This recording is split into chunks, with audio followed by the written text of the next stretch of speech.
From Gorilla Love Coaching. We are relationship coaches, and yesterday I did one of these little videos on trust and self-trust and being able to build your self-love because you can trust yourself to follow through on what you say. And when I was telling Dixon about what I had recorded, he said, "Oh, I have some things I'd like to say about trust." So this morning, here's my sweetie. Well, what happened was this morning, I wanted to talk with Angeline about a little trust issue that we had, and that was that, well, knowing Angeline, she's when she goes shopping for groceries, for example, she tends to be attracted to shiny objects, and so she comes home with a lot of extra stuff, magazines, and a lot of food that, tell them what you bring home, honey. All this stuff.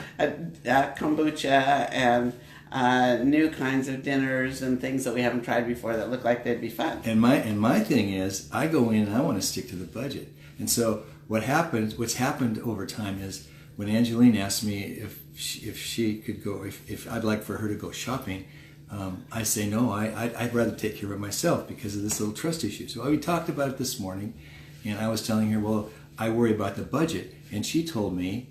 It literally, I mean, this may sound truly weird, but it literally wasn't until this morning when he was telling me he worries about the budget that I got it, that's the reason he wants to do the shopping instead of having me do it. I just thought he didn't like me buying all those extra weird things. I really hadn't connected that he was trying to, when he does the shopping, because we have a list, we work with a list, that he was trying to stick with the budget. And the thing that started this whole thing was yesterday when I asked her, I had asked her to go to get some specific things for a baked vegetable dish I was going to do this morning. With a handwritten list.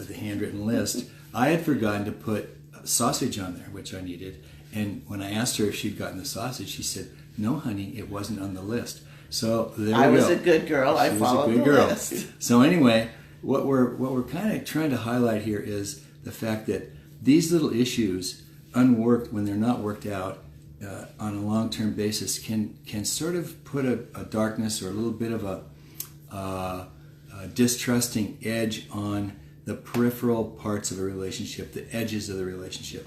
There are much deeper trust issues that you can get into that include even betrayal that we're going to get into with you later. But for the time... in a future video. Yes. We're going to bring up a few of the fun things. We've learned to laugh at some of the things that we do that used to drive us both nuts. So anyway, we're going to bring up some of these things and talk to you about them, and later on we'll get into the heavier stuff. Who is that just hopped on? Can you read that? It looks like Sandra Raymond. Hi, Sandra. You went to my high school too. Hi. Nancy Bollinger Wood gets on here pretty often too, but hi, Sandra. Nice to chat with you. Anyway, so we wish all of you the best of relationships, and so these little videos are to your relationship mastery. Love you all. Have a good one. Bye-bye.